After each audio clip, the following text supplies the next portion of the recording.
क्या हो रहा है मुझे? ये बालक मेरा ही तो पुत्र है, तो इसे स्वीकार क्यों नहीं कर पा रही हूं मैं?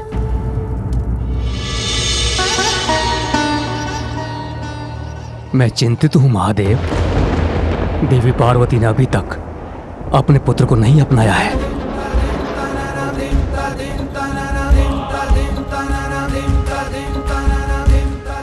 अतीत की छाया जब तक किसी के मन मस्तिष्क पर छाई रहती है, उसे कष्ट ही देती है, जिसका एकमात्र समाधान व्यक्ति का शीघ्र अतिशीघ्र उस अतीत से उबरकर वर्तमान को स्वीकार करना। अपने अतीत के प्रति देवी पार्वती का मोह भी अवश्य टूटेगा।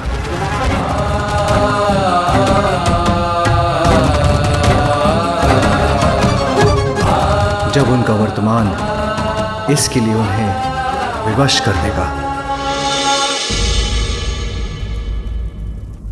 माँ, आप कहाँ जा रही हैं माँ? रुकिए ना माँ, मैं यहाँ हूँ। इधर देखिए माँ, आपने ही अपनी कल्पना से मुझे बनाया है माँ। कल्पना में माता के छवि है एक प्यारी, रचने लगी उंगलियां छवि चित्र मनोहारी।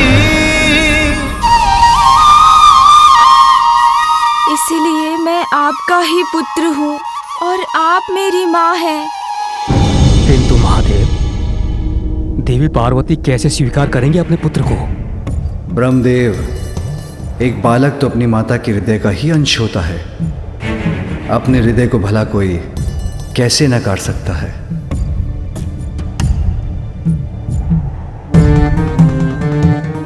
अभी अतीत के प्रभाव से भ्रमित हैं देवी पार्वती, किंतु एक बार ये भ्रम के मेघ छटेंगे तो उन्हें वर्तमान स्पष्ट रूप से दिखाई देगा।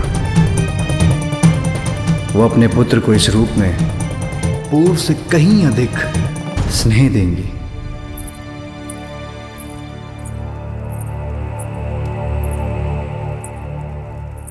माँ, मैं इधर हूँ।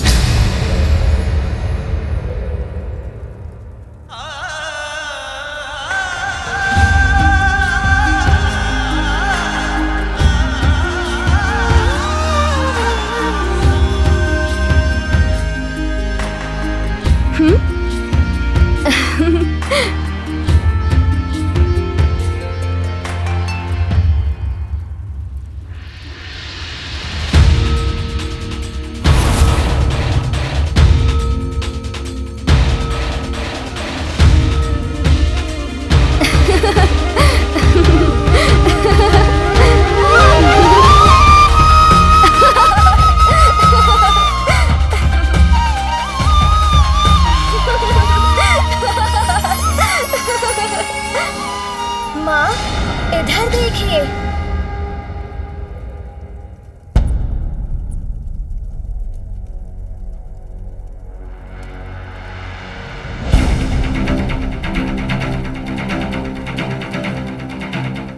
माँ, मैं तुम्हें नहीं पहचानती, तुम मेरे पुत्र नहीं।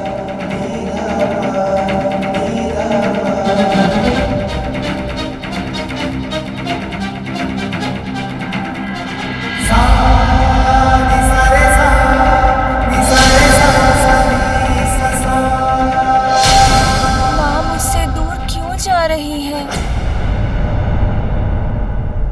हमारा कार्य तो पूर्ण हो गया, रनिया रुके क्यों है? मेरे विचार से अब हम देवताओं को प्रस्थान करना चाहिए। नहीं इंद्रदेव, अभी वो समय नहीं आया है। यदि मैं आपके स्थान पर होता तो यहाँ से जाने का विचार तब तक नहीं करता जब तक कि देवी पार्वती अपने पुत्र को गजमुख के साथ स्वीकार नहीं कर लेती। क्योंकि यदि उनकी क्रोधाग्नि पुनर्जागृत हो गई और उन्होंने अपना रौद्र रूप धारण कर लिया तो आप सभी पुनः संकट में आ जाएंगे। मेरे स्वामी उचित कह रहे हैं। हम सबको देवी पार्वती की सहायता के लिए यहाँ उपस्थित रहना चाहिए। जैसे आपकी आज्ञा प्रभु। नहीं नहीं, मेरा पुत्र तो। माँ,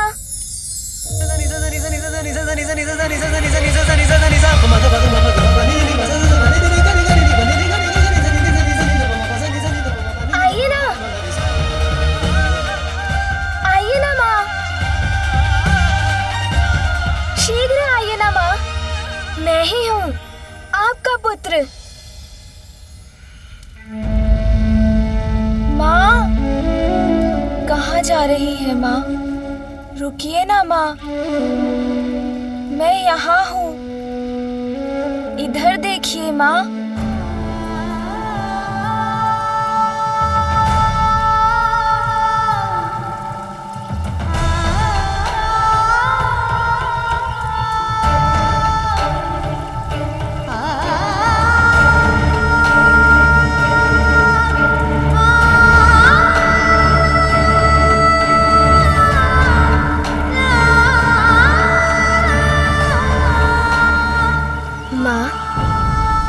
मुझे आप एक लोरी सुनाकर सुला दो ना।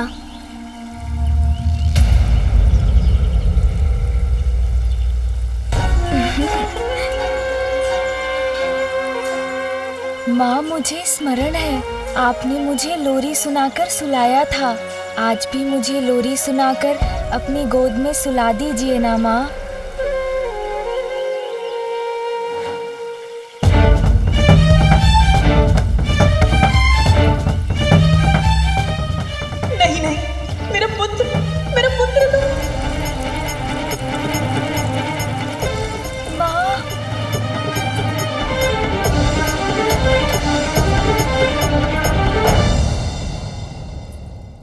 मैं तुम्हें कैसे भूल सकती हूँ पुत्र, कैसे भूल सकती हूँ तुम्हें? जब तक तुम्हारी स्मृतियां मेरे सामने रहेंगी, मैं तुम्हारे इस गजमुख को कैसे अपनाऊंगी?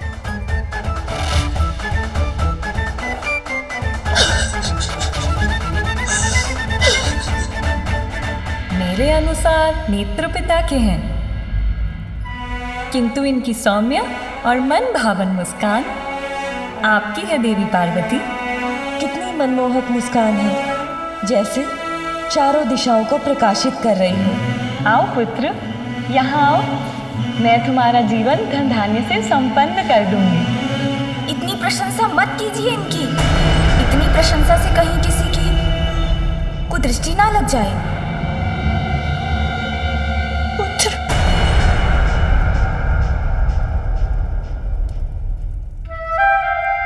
कुदृष्टि तो तुम पर पड़ी गई पुत्र।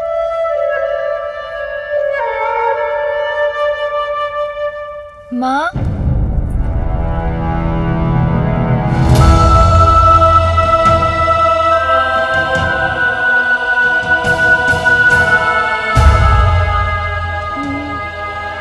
नहीं, ये अनर्थ होना ही नहीं चाहिए था।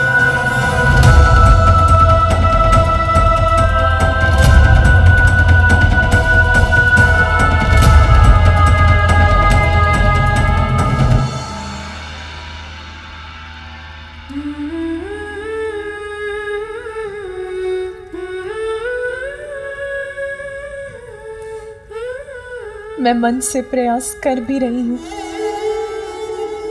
फिर भी उस बालक में मुझे अपना पुत्र दिखाई नहीं दे रहा।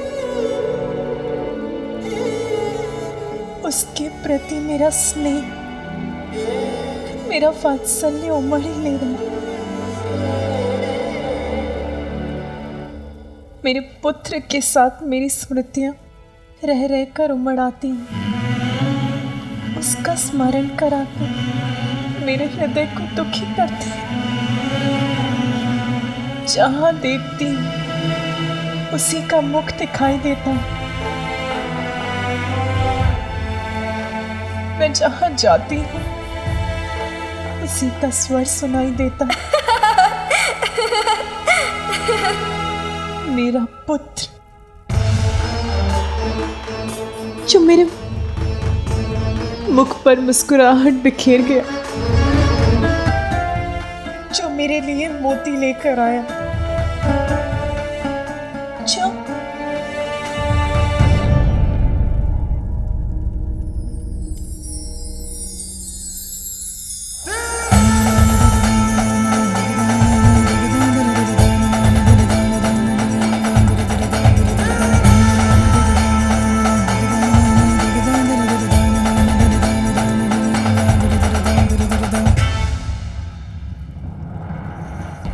माँ,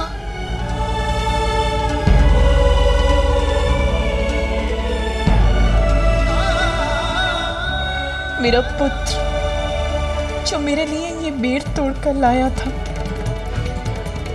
अब कौन हंसाएगा मुझे? माँ, कौन बेर तोड़कर लाएगा मेरे लिए? किंतु माँ, मैं तो आपका वही पुत्र हूँ, फिर आप दुखी क्यों हो रही है माँ? मैं तो अभी भी आपके मुख पर मुस्कुराहट ला सकता हूँ। मैं वो सब कर सकता हूँ माँ, जो मैंने पूर्व में किया था। मैं अभी माँ के लिए पुनः बेर ले आता हूँ और उन्हें प्रसन्न करता हूँ।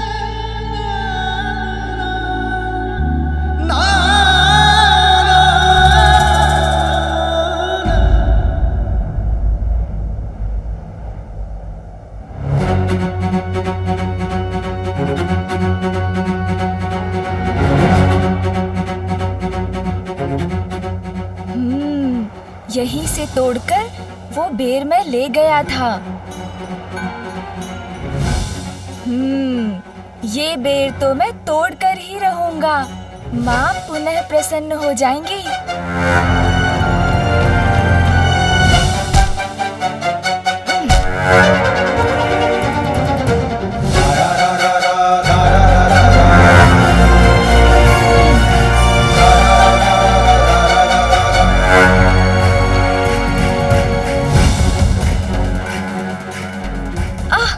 मेरे नवीन कान जी, आप ऐसे तीव्रता से फड़फड़ाएंगे तो मेरा ध्यान भटक जाएगा।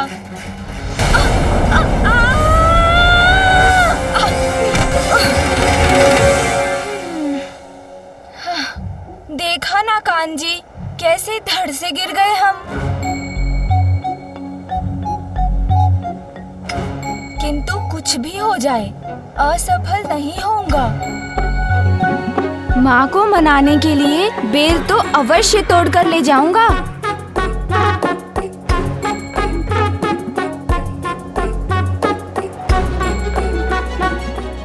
कान जी, अभी हमारा एक दूसरे से उचित परिचय तो नहीं हुआ है, फिर भी हम तो एक ही हैं, तो मेरी सहायता कीजिए।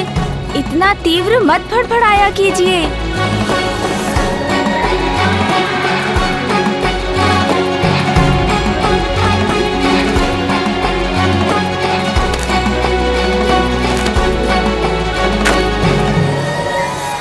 पार्वती का दुख कैसे बांटूं, कुछ समझ में ही नहीं आ रहा है। जो दुख का पहाड़ पार्वती पर टूटा है, उसे संभालने के लिए हमें तभी उसके साथ रहना चाहिए था। सच कह रही हो विजया। उस बालक को देखकर अपने अशांत मन को शांत करने के लिए हम तो इतनी दूर निकल आई हैं, परंतु हमें अविलंब ही पार्वती के पास पहुंचना होगा।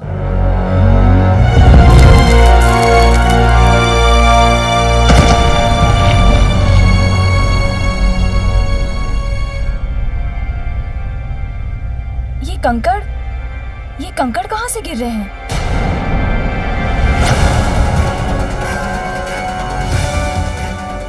अरे बालक, वहाँ कहाँ चढ़ रहे हो? क्या करने का प्रयास कर रहे हो तुम? अरे बालक नीचे आओ, चोट लग जाएगी। मुझे लगता है हमें अतिशीघ्र पार्वती के पास पहुंचकर ये बताना चाहिए। ये बालक, चलो।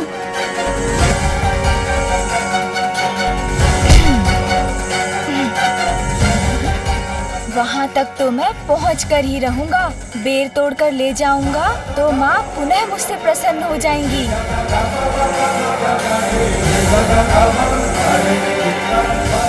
अरे सोन जी, अभी कान जी को समझाया था, तब आपने सुना नहीं। आप सभी नवीन अंगों को एक एक करके समझाना पड़ेगा मुझे। इतना महत्वपूर्ण कार्य है, उसमें मुझे रोकिए मत, सहायता कीजिए मेरी। क्या बात है देवी, आप बहुत चिंतित प्रतीत हो रही हैं। वो देवी पार्वती का पुत्र उस कठिन पहाड़ी पर चढ़ने का प्रयास कर रहा है। यहाँ खड़े मत रहिए, जाके शीघ्र ही महादेव को बताइए कि उनके पुत्र के प्राण संकट में हैं। जाइए, चलो शीघ्र चलो पार्वती, तुम्हारा पुत्र तो पर्वत पर चढ़ रहा है। इतनी ऊंचाई से अगर वो गिर गया तो ज्ञात नहीं क्या होगा।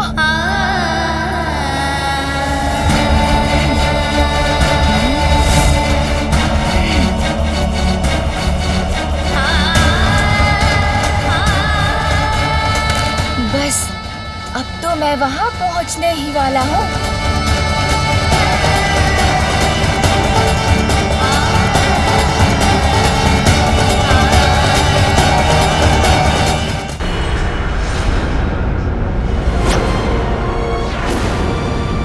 रुक जाओ।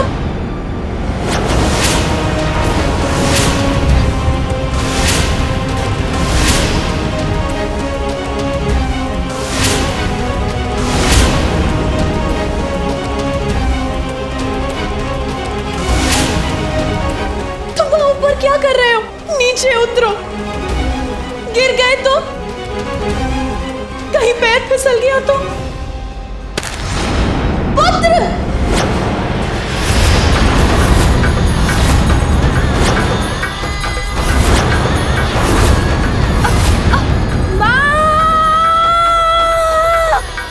मैं माँ के लिए बेर नहीं तोड़ सका।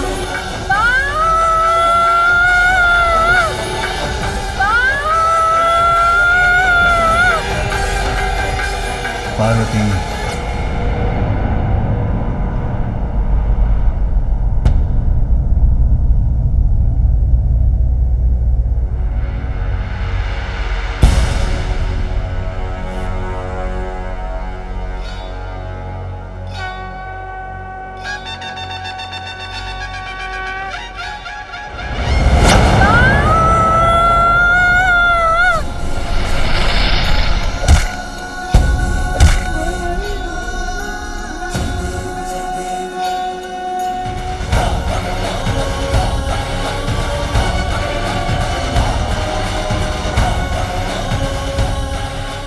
गिरने से तो बच गया, किंतु अभी भी उस पर संकट छाया है, वहीं अधर में लटका है वो।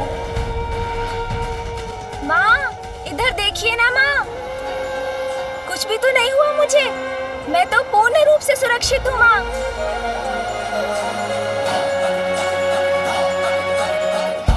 आप तनिक भी चिंता मत कीजिए, मुझे कुछ नहीं होगा। मैं तो आपके साथ रहने आया हूँ माँ, आपसे बिछड़ने के लिए नहीं। अभी किसी प्रकार सुरक्षित नीचे उतर आए। अरे वाह सोन जी, मुझे गिरने से तो बचा लिया आपने, किंतु अब माँ देख रही हैं, इसलिए अभी मुझे शीघ्रता से अपना कार्य पूर्ण करना होगा।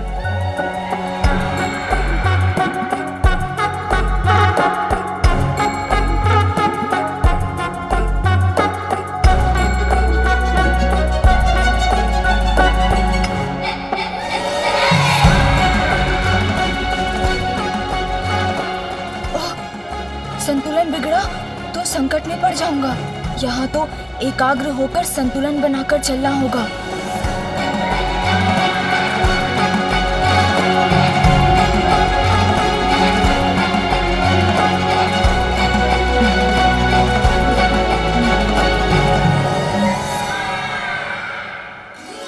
लो, यहाँ तक तो पहुँच गया। अब एक बार पुनः ऊपर जाता हूँ। स्वामी, ये पुनः ऊपर क्यों चढ़ रहा है? आप उसे रोकने के लिए कुछ कर क्यों नहीं रहे? कुछ कहिए स्वामी, कुछ करिए, उसे किसी प्रकार से सुरक्षित नीचे लौटा लाइए। महादेव, देवी पार्वती अपने पुत्र को लेकर चिंतित है और उसकी रक्षा की गुहार लगा रही है, इसलिए आप इस तरह शांत ना रहिए। कुछ कीजिए महादेव और इस बालक को ऊपर चढ़ने से रोकिए। श्री हरि नारायण, संसार की प्रत्येक घटना के समान यहाँ जो घटित हो रहा है उसके पीछे भी एक बहुत बड़ा कारण है और इसका परिणाम भी निश्चित ही है। उसका विचार कीजिए और बताइए, क्या माँ और पुत्र के बीच जो यहाँ हो रहा है उसे मेरे हस्तक्षेप के बिना होने देना क्या उचित नहीं? ध्यान से पुत्र।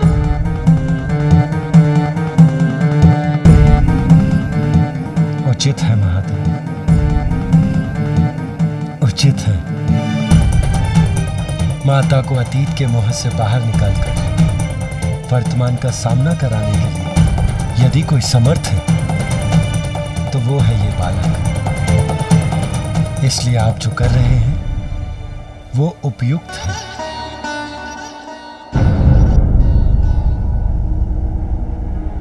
ये कैसा हट है? ये फिर ऊपर क्यों चढ़ रहा है? हाँ, यही तो है वो बेर जो माँ को प्रिय है। इन्हें माँ को दूंगा तो वो मुझसे अवश्य प्रसन्न होंगी।